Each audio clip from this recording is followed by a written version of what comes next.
श्री भागवत भगवान की जय हो।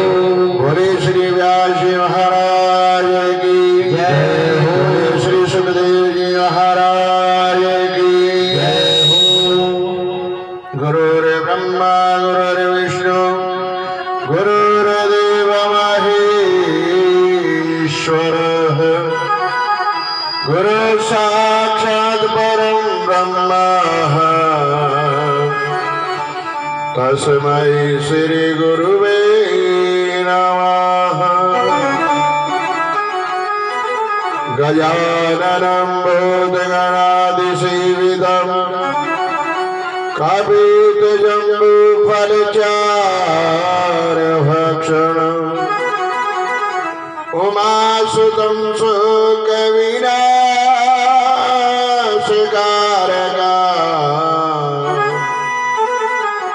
नमामि विघ्नेश्वरपादपङ्कजम्।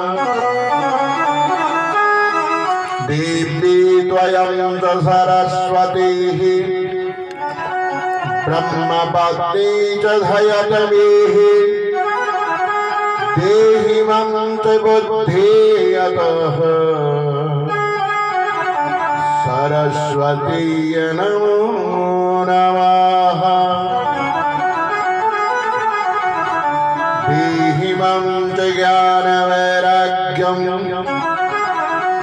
यत्फलं च तत्त्वागतः श्री व्यासपुत्राय च सदोमतः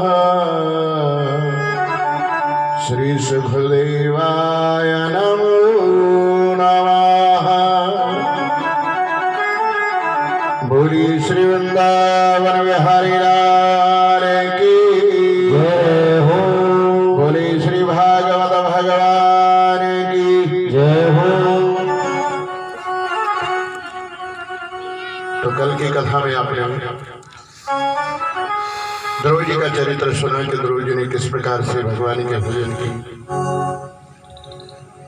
और उससे किस प्रकार से ध्रुव जी को भगवान ने ध्रुव लोक दिया। भगवान की भक्ति करने के पश्चात भगवान क्या देंगे ये जीव को सोचने की आवश्यकता नहीं है। भगवान उसकी भक्ति के अनुरूप उसे अवश्य देते हैं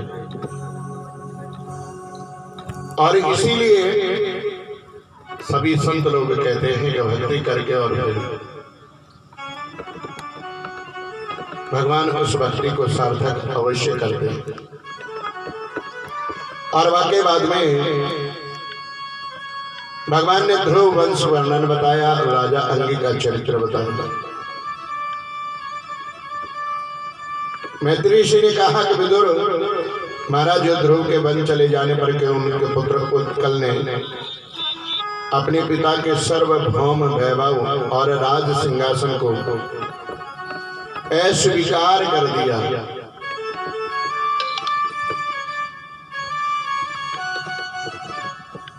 क्योंकि वो पहले ही अपनी आत्मा को भगवान में विलीन कर चुका था और उसने मन में विचार किया कि ये राज्य करना, भूमि का भोग करना, ये सब अज्ञानियों के काम है।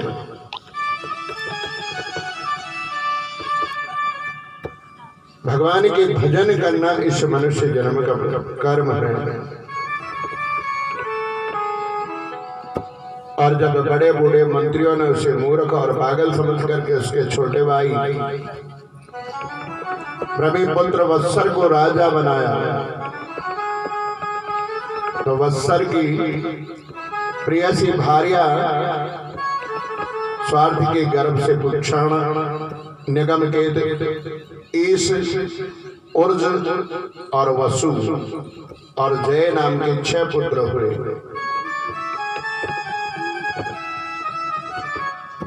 और इनके वंश से ध्रुव वंश आगे बढ़ा। राजन एक बार की बात है कि राज ऋषि अंग ने अश्वमेध यज्ञ का अनुष्ठान किया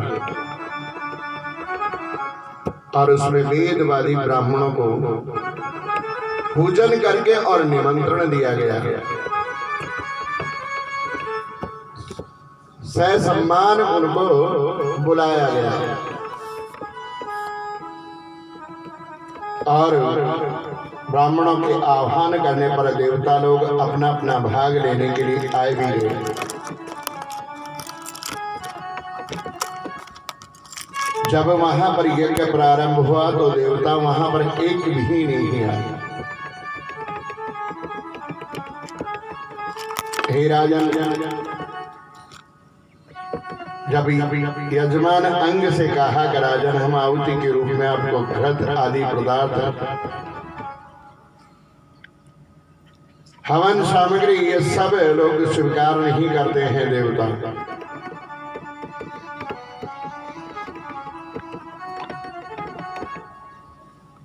तब सभी लोगों ने कहा कि महाराज ऐसा क्यों?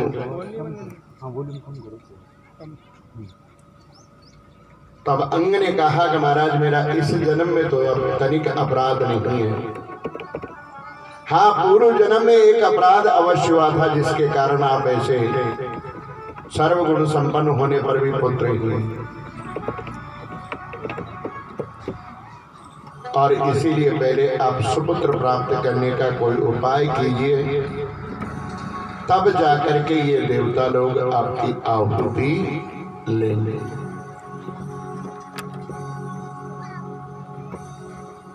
मैत्री ऋषि कहते हैं कि नरद ही प्राप्त करने के बाद में यदि संतान नहीं है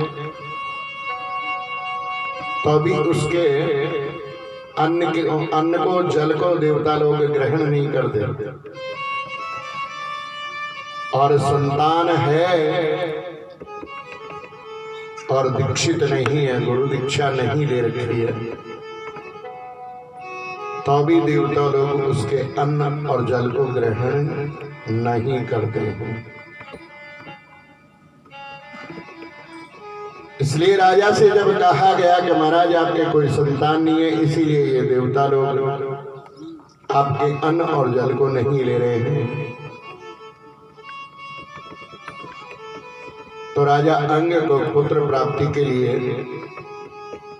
यज्ञ स्वरूप भगवान विष्णु के पूजन के लिए चारों समर्पण किया गया। किसा विप्राणमतो राजा गृहीत्वाञ्जलि च नोदनम् अव्याग्रय च मुदायुताः प्रादपत्यान उदारधि। उधार बुद्धि राजा ने अंग ने ब्राह्मणों की अनुमति से अपनी अंजलि में खीर ले ली और उसे स्वयं सूंघ करके प्रसन्नता पूर्वक अपनी पत्नी को दी। पुत्रहीन राजा ने जब वो पुत्र प्राप्ति खीर खा करके अपने पति के सेवा से गर्भ धारण किया तो उससे यथा समय उसके एक पुत्र हुआ, और वो बालक बाल अवस्था से अधर्म वंश से उत्पन्न हुआ,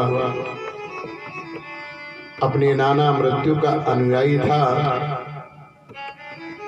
इसलिए वो अधर्मी ही हुआ।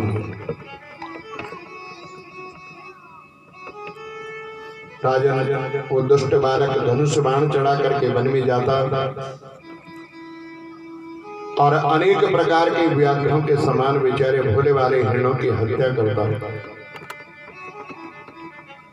और देखते ही देखते पूर्वासी लोग वैन आया कह करके और पुकार उठते, और वो ऐसा क्रूर और निर्दयी था कि मैदान में खेलते हुए बालकों को भी पशु की भांति मार डालता था। राजन वैन की ऐसी दृष्टि देख करके और महाराजा अंग ने उसे तरह तरह से सुधारने की चेष्टा की, लेकिन वो नहीं सुधरा, और मन ही मन में वैन के अधिकृतों से राजा अंग बड़ी दुखी रहने लगे, और मन ही मन में कहने लगे कि जिन गृहस्थ के पुत्र नहीं होते उन्हें अवश्य पूर्व जन्म के श्री हरि का अपराधी कहा जाता है, और इसकी करनी से माता पिता का सारा योग यश मिट्टी में मिल जाता है। मैत्री ऋषि कहते हैं कि संतान अगर चाहे तो माता पिता को तार दे, और संतान यदि चाहे तो माता पिता को ढूंढ दे। और इस प्रकार सोचते सोचते महाराजा अंग को रात में नींद नहीं आती थी। उनका चित्त गृहस्थ से विरक्त हो गया और रात के समय पर बिछोने से उठकर के बैठ जाते थे। उस समय बहन की माता ने नींद में बेसुध पड़ी थी और राजा ने सबका मोह छोड़ करके और उसी समय चुपचाप राजमहल से निकल करके और वन को चले गए। और महाराजा विरक्त होकर घर से निकले। सभी प्रजाजन, पुरोहित, मंत्रीगण, मित्रगण सभी शोकाकुल होकर के और पृथ्वी पर राजा अंग को ढूंढने लगे। मैत्री ऋषि कहते हैं कि विदुर, सभी लोगों को कुशल चाहने वाले भृगु आदि मुनियों ने जब देखा कि अंग चले आ रहे हैं तो सबने उठ करके और राजा अंग का स्वागत किया और पूछा कि राजन कैसे आगमन हुआ।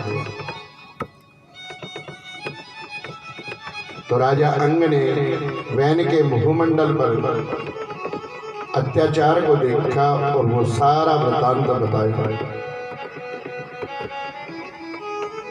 दुष्ट वैन के आचार विचारों को सुनकर के ऋषि भी बड़े दुखी हुए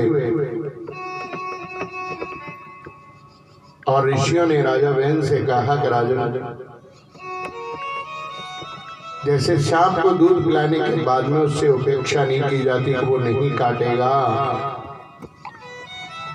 उसी प्रकार दुष्ट संतान की पालना करने के बाद में आपको क्या पता कि वो दुष्टता छोड़ेगा या नहीं छोड़ेगा।